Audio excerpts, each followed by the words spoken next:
શ્રી હાથમાં મંદિરા જેસલ સમજી ગયો કે આ જ તોરણ, કારણ કે એની નજર જ એવી હતી ને એટલે તરત પારખી લે. નાગ પણ તોડી, ઘોડી તોડી ને તોડી તલવાર. હવે આવો વિહામણો ચહેરો જોયો, કાળા કપડા માટે પેલી ઘોડી હતી ને તે હણહણી અવાજ કરવા માંડી. સતી ઘોડીએ અવાજ કર્યો, અરે કાઠી, મને હજુય હરિમય બન્યો નથી. તમે ક્યાં મન ગયું તમારું કે હજુ તમે હરિમય બન્યા નથી? તોરલ કે છે સાસતિયાને, તમને ઘોડીનો અવાજ આવે પણ મને તો કઈ આવે નથી. હજુ તમે હરિમય બન્યા નથી. તમે જો એકવાર જઈને જોઈ આવો તો તોરલ ધીમી ગતિએ ચાલ્યા છે. ઘોડી બીજી વાર ત્રીજી વાર જોરથી હણહણવા લાગી. બાપ ધીરી રે મધરાતે આવડો શોર છે માટે કરે છે.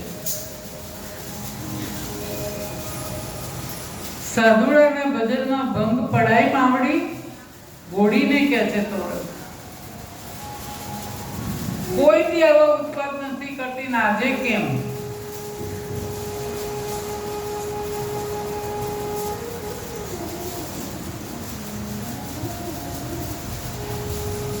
આવું સરસ બોલે ને, અને જેસલને પરવશ બનાવી દીધો. ઘોડી પાસે રહેલા ઘાસની કૂદીઓ તે સંતાઈને આડો પડી ગયો.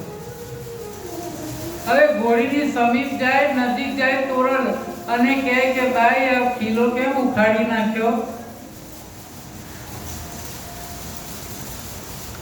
આપણે તો સ્ત્રીનો અવતાર, આપણાથી આટલો બધો શોર ના કરાય.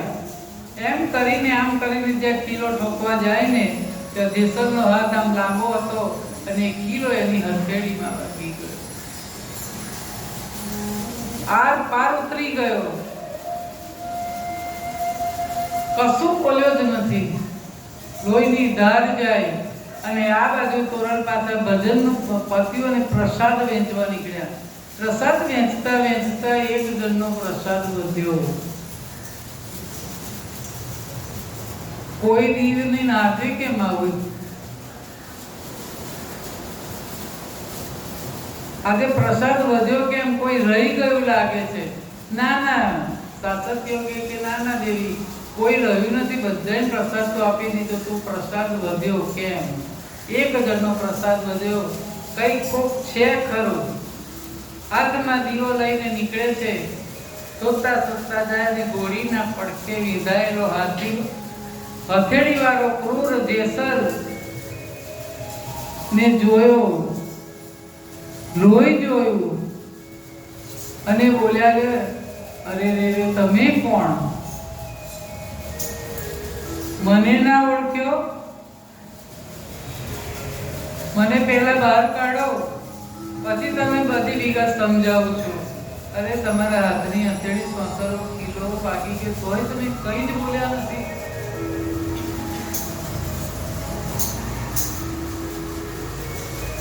જેસલ ને તોરલના શરીરમાંથી અદ્ભુત સુગંધી આવે છે.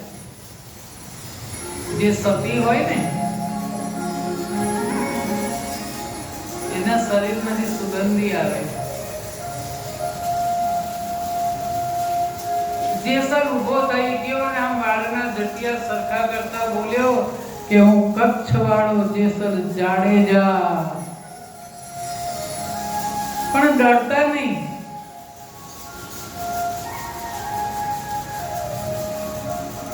અરે તું જેસલ ને હું કાઠીનો દીકરો. ભૂતકાળમાં તારા જેવા જ મેં પાપ કર્યા હતા અને આજે તોરલની સાથે મારા વિવાહ થયા અને એની સાથે મળ્યા પછી આ હિંસા ને આ બધું મેં બંધ કરી દીધું અને મને ભક્તિના માર્ગે ચડાવી દીધો.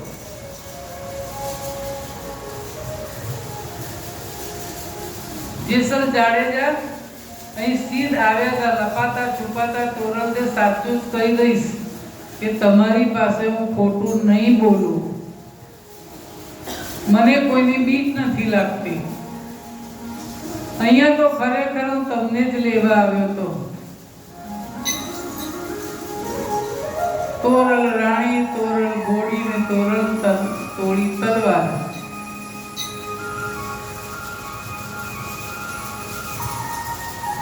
હું મેણાનો માર્યો અહીંયા આવ્યો છું.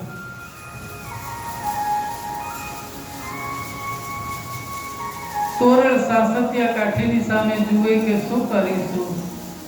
માર્ગ ભૂલેલા માણસને ઠેકાણે લાવવા એ આપણા સંતોનો સ્વભાવ છે.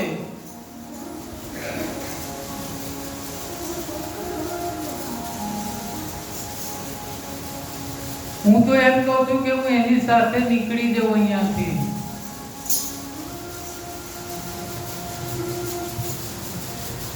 સાસતિયાએ રજા આપી દીધી કે આપણે તો જન્મ તો એના માટે લીધો છે કે અવડા પાટે જેની ગાડી ચડેલી હોય ને સીધે રસ્તે વાળવાના છે.